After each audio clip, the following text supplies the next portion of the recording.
ಎಲ್ಲ ಪಂಚಾಯಿತಿಗಳಿಗೂ ಸಹ ವಿಸಿಟ್ ಮಾಡಿ ನಿಮ್ಮೆಲ್ಲರ ಪರವಾಗಿ ಮಧುಗಿರಿಯ ನಿವೃತ್ತ IAS ಅಧಿಕಾರಿಗಳು ಆದಂತಹ ಸನ್ಮಾನ್ಯ ಶ್ರೀ ಅನಿಲ್ ಕುಮಾರ್ ಸಾಹೇಬ್ ಇದ್ದಾರೆ.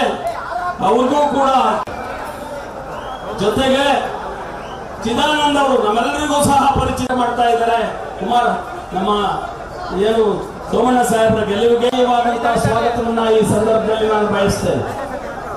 ಜೊತೆಗೆ ನಾಗೇಂದ್ರ ಅವರಿದ್ದಾರೆ, ಬಿಜೆಪಿಯವರ ತಾಲೂಕಿನ ಅಧ್ಯಕ್ಷರಾದಂತಹ ಸನ್ಮಾನ್ಯ ಶ್ರೀ ನಾಗೇಂದ್ರ ಅವರಿದ್ದಾರೆ. ಅವ್ರಿಗೂ ಸಹ ಆತ್ಮೀಯವಾದಂತಹ ಸ್ವಾಗತವನ್ನ ಬಯಸ್ತೇನೆ. ಜಾತ್ಯತೀತ ಜನತಾದಳದ ತಾಲೂಕಿನ ಅಧ್ಯಕ್ಷರಾದಂತಹ ಸನ್ಮಾನ್ಯ ಶ್ರೀ ಬಸವರಾಜುರವರಿಗೂ ಸಹ ಆತ್ಮೀಯವಾದಂತಹ ಸ್ವಾಗತವನ್ನ ಬಯಸ್ತೇನೆ. ಎಲ್ಲ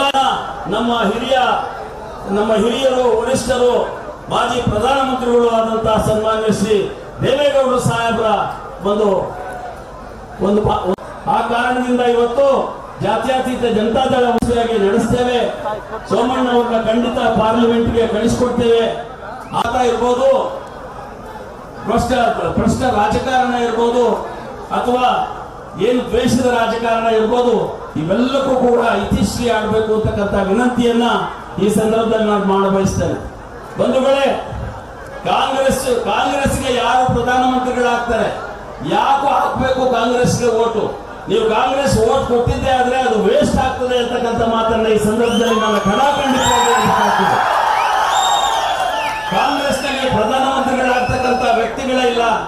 ಅದಕ್ಕೆ ಬೇಕಾದಂತ ಪೂರಕವಾಗಿ ಬೇಕಾದಂತ ನಂಬರ್ಗಳು ಕೂಡ ಅವ್ರಿಗೆ ಬರಲ್ಲ. ಇಡೀ ರಾಷ್ಟ್ರದಲ್ಲಿ ಒಂದು 30-40 ಸೀಟು ನೀವು ಸಮೀಕ್ಷೆಗಳು ನೋಡಿದ್ದೀರಾ.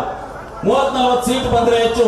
ದಯಮಾಡಿ ವಿನಂತಿ ಮಾಡ್ತೀನಿ, ಪ್ರಾರ್ಥನೆ ಮಾಡ್ತೀನಿ, ನಾವು ಕೇಂದ್ರದಲ್ಲಿ ನರೇಂದ್ರ ಮೋದಿ ಅವರು ಮತ್ತೊಮ್ಮೆ ಹೊರಹೊಮ್ಮುವುದು, ಮತ್ತೊಮ್ಮೆ ಪ್ರಧಾನಮಂತ್ರಿಯಾಗಿ ಹೊರಹೊಮ್ಮುವುದು ಸೂರ್ಯ ಪೂರ್ವದಲ್ಲಿ ಹುಟ್ಟಲು ಸತ್ಯನೋ ನರೇಂದ್ರ ಮೋದಿ ಅವರು ಮತ್ತೊಮ್ಮೆ ಪ್ರಧಾನಮಂತ್ರಿ ಆಗುವುದು ಬಹಳಷ್ಟು ಮುಖ್ಯ.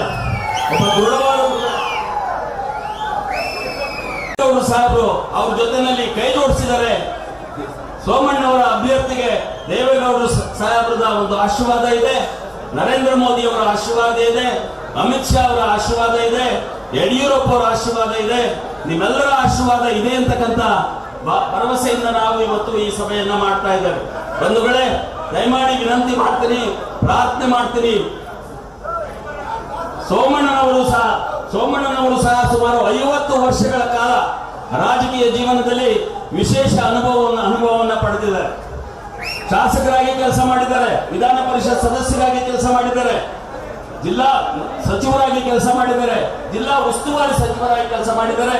ಅವರ ಕೆಲಸ ಕಾರ್ಯಗಳನ್ನ ನೋಡ್ಬೇಕಾದ್ರೆ ಗೋವಿಂದರಾಜ್ ನಗರಕ್ಕೆ ನೀವು ಬರಬೇಕು, ಬಿನ್ನಿಪೇಟೆಗೆ ನೀವು ಬರಬೇಕು, ವಿಜಯನಗರಕ್ಕೆ ನೀವು ಬರಬೇಕು. ಎಲ್ಲೆಲ್ಲಿ ಅವರು ಉಸ್ತುವಾರಿ ಸಚಿವರಾಗಿ ಜಿಲ್ಲೆಗಳನ್ನು ವಹಿಸ್ಕೊಂಡ ಕಡೆ ಹೋಗಿ ನೋಡಿದ್ರೆ ಗೊತ್ತಾಗ್ತದೆ ಅವರೊಬ್ರು ಕೆಲಸಗಾರರು. ಸೋಮಣ್ಣ ಅವರು ಅಂದ್ರೆ ಅಭಿವೃದ್ಧಿ ಅಂದ್ರೆ ಸೋಮಣ್ಣವರು. ದಯಮಾಡಿ ಅವರು ನಮಗೆ ಬಂದಿರೋದು, ಅವರು ನಮ್ಗೆ ಅಭ್ಯರ್ಥಿಯಾಗಿ ಬಂದಿರೋದು ನಮ್ಮೆಲ್ಲರ ಪುಣ್ಯ ಅಂತ ನಾನು ಭಾವಿಸ್ತೇನೆ. ನಾನು ಹೆಚ್ಚಿಗೆ ಕಾಲವನ್ನು ತೆಗೆದುಕೊಳ್ಳಲ್ಲ. ಕುಮಾರಣ್ಣವರು ಇನ್ನೊಂದು ಫಂಕ್ಷನ್ಗೆ ಹೋಗ್ಬೇಕಾಗಿದೆ. ದಯಮಾಡಿ ನಿಮ್ಗೆಲ್ಲರೂ ಕೈ ಮುಗಿದು ಪ್ರಾರ್ಥನೆ ಮಾಡ್ತೀನಿ. JDS ಮತ್ತು ಬಿಜೆಪಿಯವರು ಒಕ್ಕೊರಲಿಂದ ತಮ್ಮ ಮತವನ್ನು ಚಲಾಯಿಸಿ ಅತ್ಯಂತ ಹೆಚ್ಚಿನ ಮತಗಳ ಅಂತರದಿಂದ ಅವ್ರನ್ನ ಗೆಲ್ಲಿಸಿ ಪಾರ್ಲಿಮೆಂಟ್ಗೆ ಕಳಿಸಿಕೊಡಬೇಕು. ಅವರ ಮೂಲಕ ಮುಂದೆ ಅಭಿವೃದ್ಧಿ ಕಾರ್ಯಗಳನ್ನ ಈ ಭಾಗದಲ್ಲಿ ಮಾಡಬೇಕು. ಒಳ್ಳೆಯ ಹೊಸ ಶಕೆಯನ್ನ ಪ್ರಾರಂಭ ಮಾಡೋಣ ಅಂತಕ್ಕಂಥ ಮಾತನ್ನು ಹೇಳಿ ಮತ್ತೊಮ್ಮೆ ನಿಮ್ಮನ್ನ ವಿನಂತಿ ಮಾಡ್ತೇನೆ. ದಯವಿಟ್ಟು ಕಮಲದ ಗುರುತು ಅವರ ಕ್ರಮ ಸಂಖ್ಯೆ 3 ದಯವಿಟ್ಟು 26ನೇ ತಾರೀಕು ನಡೀತಾ ಇರ್ತಕ್ಕಂಥ ಚುನಾವಣೆಯಲ್ಲಿ ತಾವೆಲ್ಲರೂ ಒಗ್ಗಟ್ಟಾಗಿ, ಬಿಜೆಪಿ ಇರ್ಬೋದು, ನಮ್ಮ JDS ಇರ್ಬೋದು, ಒಗ್ಗಟ್ಟಾಗಿ ಕೆಲಸ ಮಾಡಿ ಅವರ ಒಂದು ಗೆಲುವಿಗೆ ನಾವೆಲ್ಲರೂ ಶ್ರಮಿಸೋಣ ಅಂತಕ್ಕಂಥ ಮಾತನ್ನು ಹೇಳ್ತಾ ನಿಮ್ಮೆಲ್ಲರಿಗೂ ವಹಿಸಿ ವೇದಿಕೆಯಲ್ಲಿ ಇರ್ತಕ್ಕಂಥ ಎಲ್ಲ